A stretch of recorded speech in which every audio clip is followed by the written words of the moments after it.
So I've just popped out of the office for a couple of hours to road test or field test the new Aeropress XL.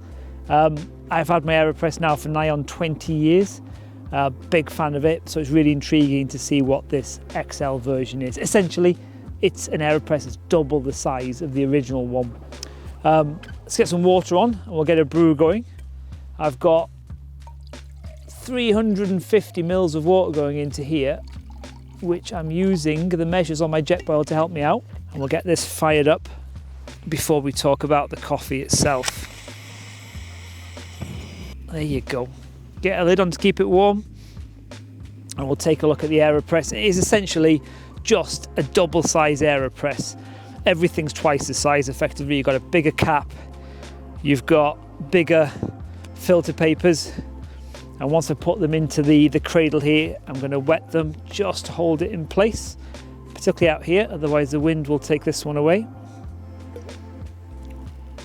And then I might be out in the wilds, but I'm actually going to grind my coffee.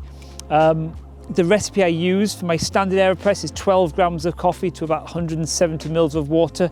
So I've just doubled it here. Nothing fancy. I've not tried to be clever or adapt it for this Aeropress. I've just doubled the whole lot. So I've got about 24 grams in here.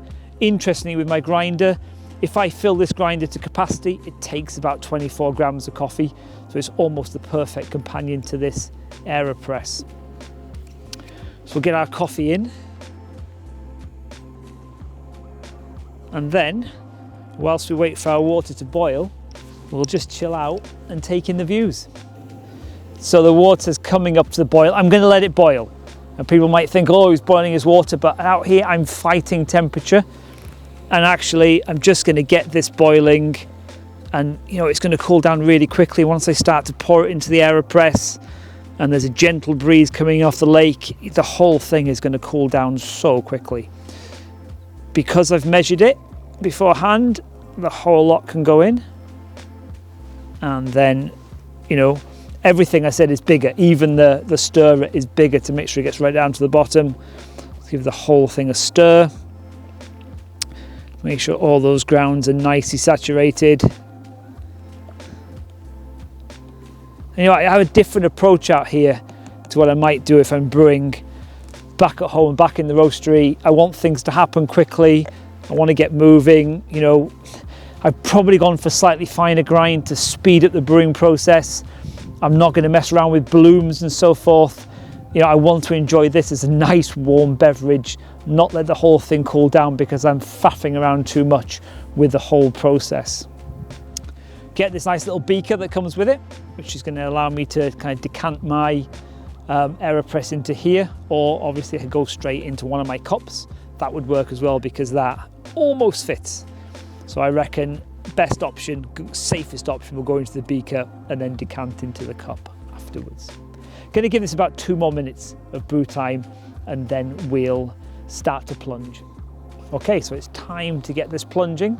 We'll take the container, put it on, and flip the whole lot over, and then we are going to plunge all the way down until we hear that release of air at the end. And obviously you get more of a workout because you've got twice as much liquid in this one as in the smaller Aeropress. God blimey, you do get a workout as well.